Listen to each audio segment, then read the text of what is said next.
APC supporter won't break my head yesterday.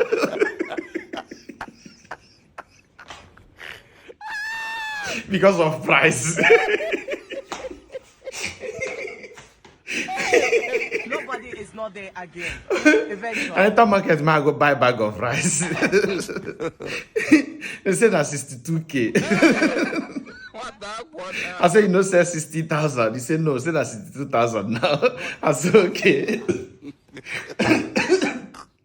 As I want to come out, I go see say you wear a PC cap. I go see make I find trouble. I can't come back. I don't say, you don't say 30K. Hey! He said, what kind of price it is that? You think say we did 2020? I don't say, hey. I need to make sure say the policy they affect you too. He said, you don't know, say dollar don't high. I tell him, say, no. I want make you come out for your mouth.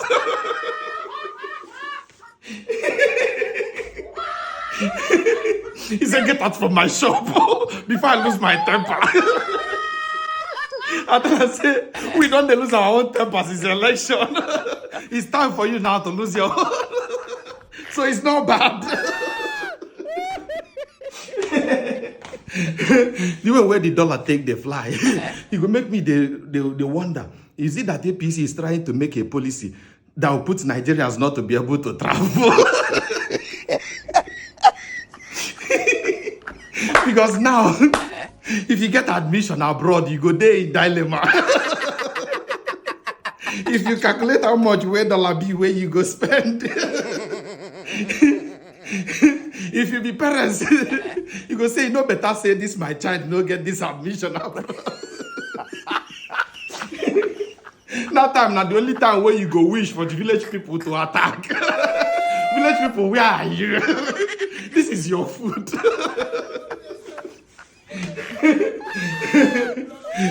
If eventually now the admission no come work, you not gonna know when you shout, thank God. Village people, you do this one, no.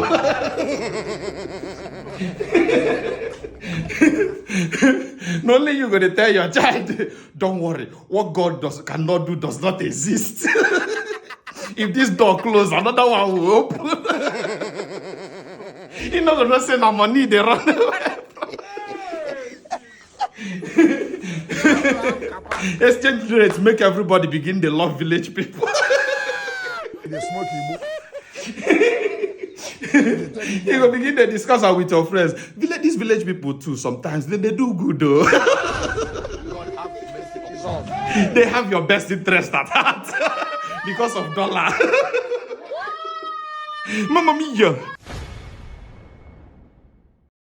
Am I secure? Well, I guess we're having this conversation, so I'm secure enough. But all security is relative. Obviously, there is no such thing. Even the head of states is not completely secure, right? Nobody's completely secure. It is what it is. But the point I made in the tweet you referenced this morning was that in as much as nobody's secure, the people who are also trying to go after people, the people who want to kill somebody, those people too, they should ask themselves, are they also secure?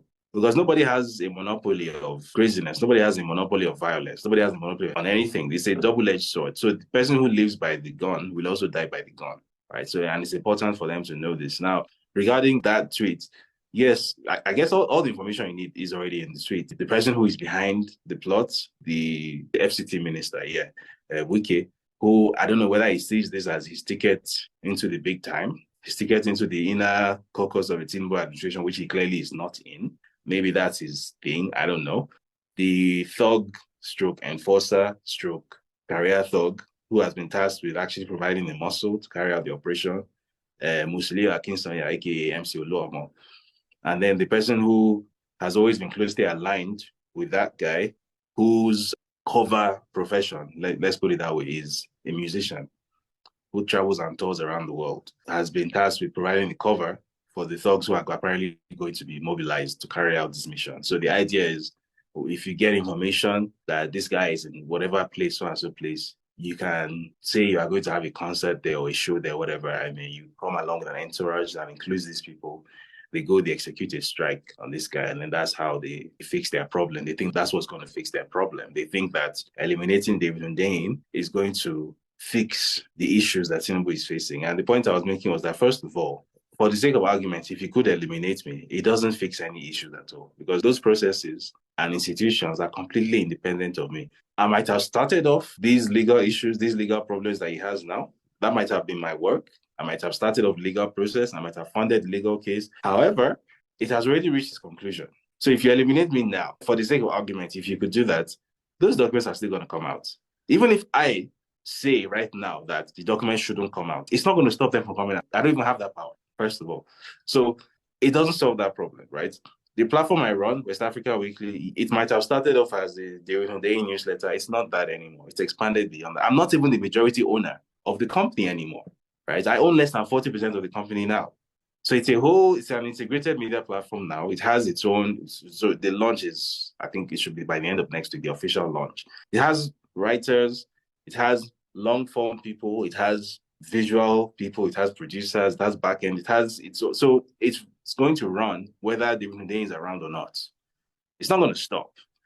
So eliminating me does not fix it doesn't solve any of your problems, first of all. And secondly, this idea that there is only one group of people that are allowed to go around threatening other people's lives, that somehow you have some divine rights to go around killing people, to go around threatening to take people's lives, and somehow that is fine. Nobody's going to do anything about it. Well, you should also know that if you are going to go around threatening people's lives and getting people killed, you also bleed. You also sleep on a pillow, right? You're also a man with red blood. You can die too, right? And I know they're going to be watching this, so I'm just going to ask them one question, right? This information, which you thought was some kind of top secret, highly classified, it's only your tiny little group are supposed to know about it. How did I hear about it? How did I get to know the intricate details of what the planning is? So think about that. So if you think you have some kind of divine right to go around threatening people's lives and you think your own life will be safe, think again. The less said about that, the better. Thank you so much, David. One more question before we go. Also on Bayo Onanuga's statement today that with what you did, going to go to Greenspan, you were saying that you were sponsored.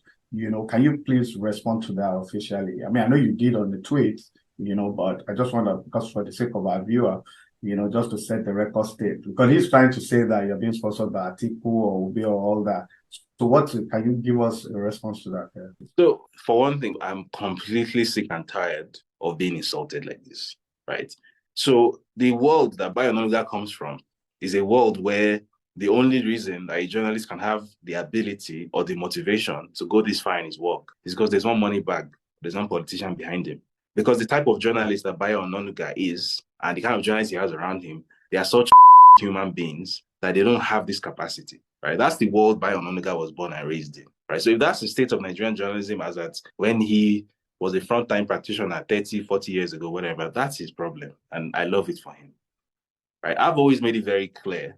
First of all, the background that I come from, I deeply resent the idea that I need some sort of money back behind me. I feel like even though I'm quite open about my background, I feel like people really still don't know, right? People think I'm just some guy who fell out of the sky one day. I think people should go and find out what family I come from, right? Find out who my dad was, find out how I grew up, right? Because the Bayo Onanuga that is talking, I can say with a very high degree of certainty, there's nobody in Bayo Onanuga's family who has had the kind of life that I've had. There's none of his children, no matter how much money he makes from the Tinubu government, there's none of his children that's going to have the kind of life that I had, right?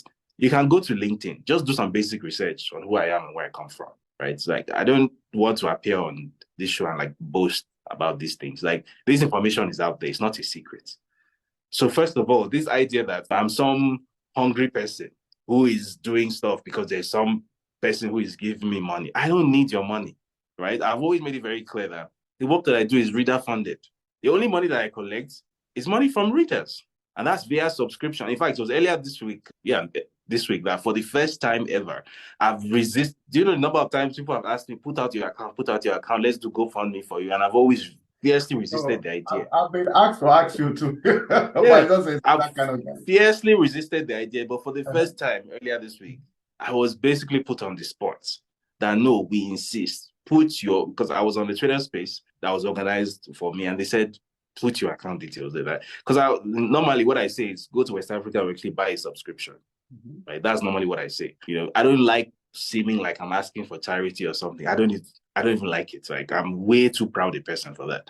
But I was put on the spot and I was told, put your account details, your Naira account, your pound account. So I did that.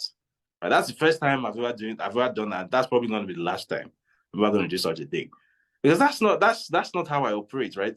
I think I've mentioned it before that even in the midst of running West Africa Weekly and whatnot, I also have a day job. I do have a day job that pays my rent, that puts food on my table, that keeps me secure, that I live a very comfortable life. So I hate this constant insinuation that there's somebody in the background somewhere, that I'm personally such a useless person that I can't do any of this of my own volition. That there's somebody who is puppeting me somewhere. Maybe Bayo Ononuga is a person like that, and he was such a journalist that he couldn't do these things in his time. Because I remember he was one of those who was actually going after Tinubu in the late 90s. It was actually his publication, PM News, that actually led the story about Tinubu's claimed educational accomplishments being forged before Tinubu brought him into the fold and showed him money. So maybe the world Bayo Ononuga comes from is a world where a journalist, once he sees some sort of money that he has probably never seen before, he will then go and eat his vomit and become the number one cheerleader of the very thing he was trying to expose. But Bayo Ononuga should know that I went to Corona, I went to Atlantic Hall, I went to Grange, I went to university abroad. Right? I grew up in an 8-bedroom mansion. My dad was a billionaire, right? I don't need Atiku's money. I don't need anybody's money, right? I might not be a billionaire. I didn't inherit anything from my dad. We had a very unique kind of family. Let me put it that way. But I'm comfortable. I'm good. I don't need anything from anyone. Whatever I'm doing because, number one, it's what I believe in, right? I believe that a society where the quote unquote elite has no ideology, where the only thing the elite exists to do is to make money and show it off, I think that's a society. I think that's a society that doesn't have a future. So if I believe that Nigeria is a place that should have a future, even if just for the simple reason that I have the Nigerian passport, I'm a Nigerian citizen, Nigeria is home. It's where I was born and raised, and it's where I'll always be associated with, regardless of whatever I achieve in this life. If it's for that reason alone, I have to at least embody the change that I'm always talking about. So if I consider myself to be that elite, and I'm not actually changing anything, if all I'm doing is complaining about my contemporaries, that they're useless and they're not doing anything, but I myself, I'm also not doing anything. Then how am I different from them? So that's why I see it as a sort of mission, right? And I understand that not everybody is capable of understanding that. The Nigerian psyche is a psyche that has been trained to be petty and to be very small, right? It's a psyche that has been trained to laugh at things that are not meant to be laughed at, right? It's a psyche that when people hear what I'm saying now, when I'm talking about, I'm using words like mission and ideology, their eyes instantly glaze over. Oh, yeah, sure, we've heard that before. And, who is this wearing? Who does he think he is? The Nigerian psyche has been trained to have this thing. I had a friend who used to refer to it as a ship mentality, the mentality that was instilled into ships, into slaves in ships during the transatlantic slavery. That ship mentality. I understand that has been seared into the Nigerian psyche, but some of us were lucky enough to be raised outside of that ship mentality, right? So if we have the circumstances that permit us to do certain things, and we have the ability and the God-given talent and capacity to do certain things, and we have the international connections and platforms to do these things, and we don't do them, then we are part of the problem, right? So I don't need Peter Obi, I don't need Abubakar Atiku to tell me that this information is available here, and that if you claim to be a journalist, you should go after this information and you should put it out there. Right? I have a brain between my 2 ears. I had a very high quality education, a very expensive education.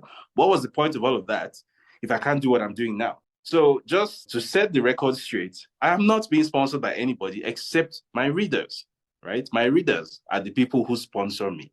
And if for whatever reason my readers decide that they are not going to sponsor me anymore, they don't see any value in what I do, I will say thank you very much. I've had a good run, and I will face my day job because I have a day job.